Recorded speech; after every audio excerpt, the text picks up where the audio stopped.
Good morning. It is Saturday, as I promised, another video. So what we're going to do is I got this temperature gauge here. We're going to take the core temperature of the 53 Fahrenheit, 11 degrees, seems like 11, 12 degrees of the core. All right, so let's go inside here.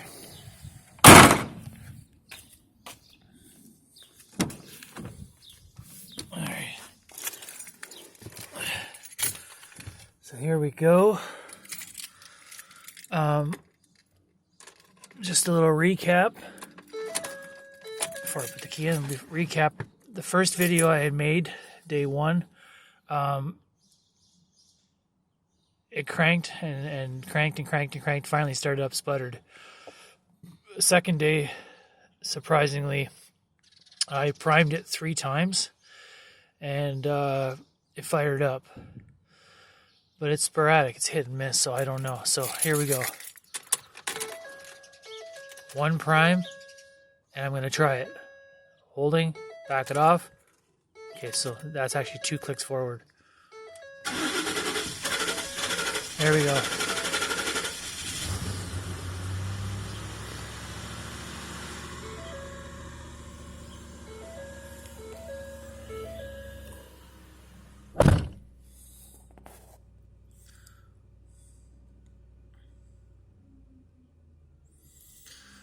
So I had a little bit of a hesitation, stumble there, and went. That was on basically 2 primes. Okay. Oh, we didn't get the gauge for you. Let's try shutting it off. Try to do a startup right now. Should have started.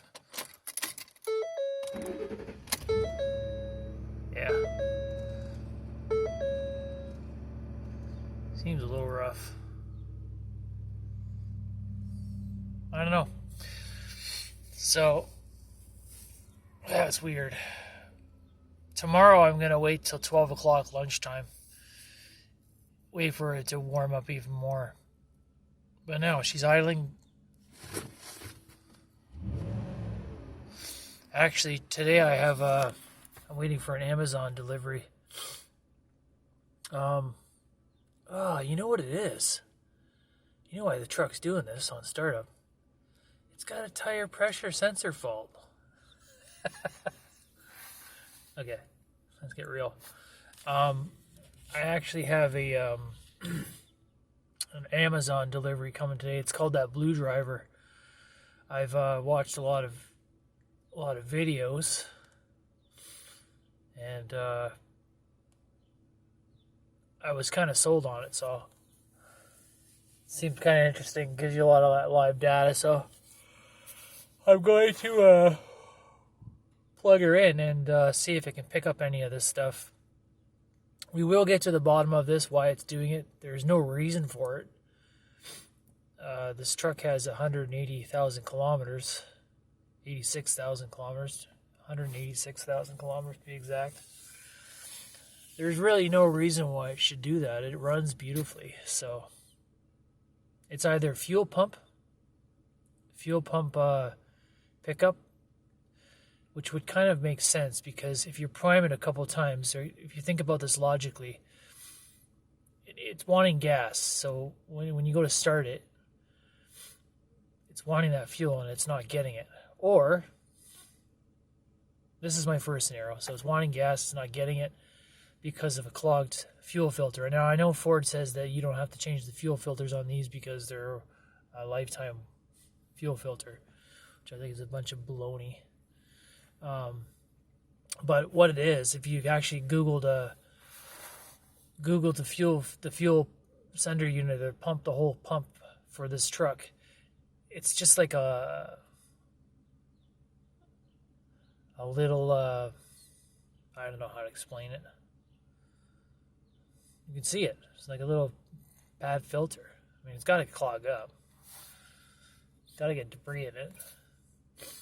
So I'm not really sold on that being lifetime. There's a valve, a bleeder valve that goes back or something too. So basically, if it pumps the fuel from the fuel pump, on the fuel pump or somewhere along those lines, there's a back bleeder valve. So basically, it's whatever. So think about it. Think about a long straw, and you take a big sip of pop, and you push the water through the straw. Well, as soon as I let go, as soon as I stop blowing water or pop through a straw, if it's going to want to come back out. But they have a thing called a bleeder valve that stops that, right? So that could be busted or not working properly, causing it to leak back in. Or it could be injectors. I mean, I could sit here all day and talk about this, but I'm just guessing, right? As we all are. So, but you can hear it, listen. Works perfect. No issues. Now, my other scenario is from me putting anti-seize on the plugs.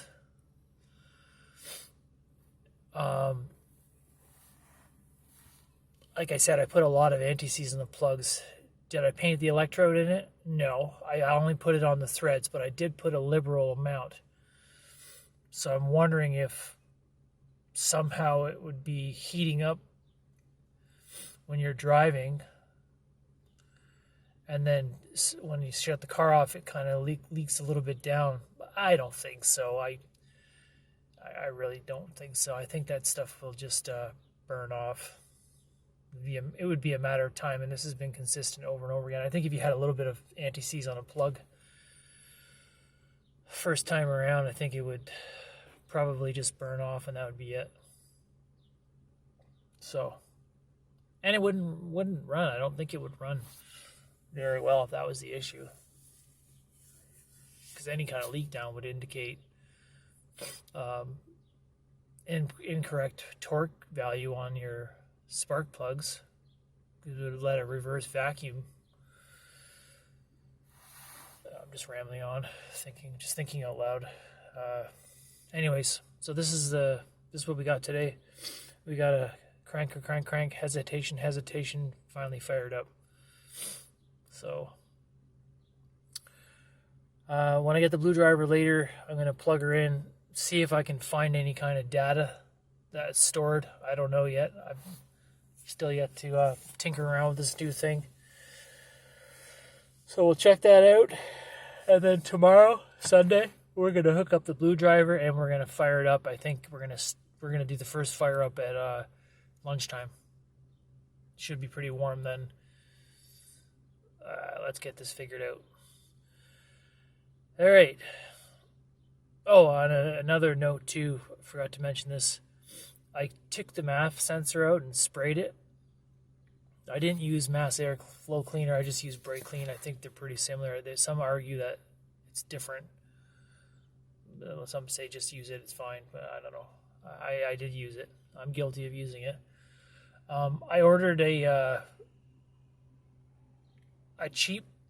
cheaper one off Amazon because the dealer wanted like $300 for OEM Motorcraft mass airflow sensor. So I found one on Amazon for like $60. I'm gonna throw it in there and just see what happens. I don't know. And if it works, I mean, if it works consistently, then I'll just keep driving it with that one. If it fails early because it's cheap, then I know that's what it was, and I'll just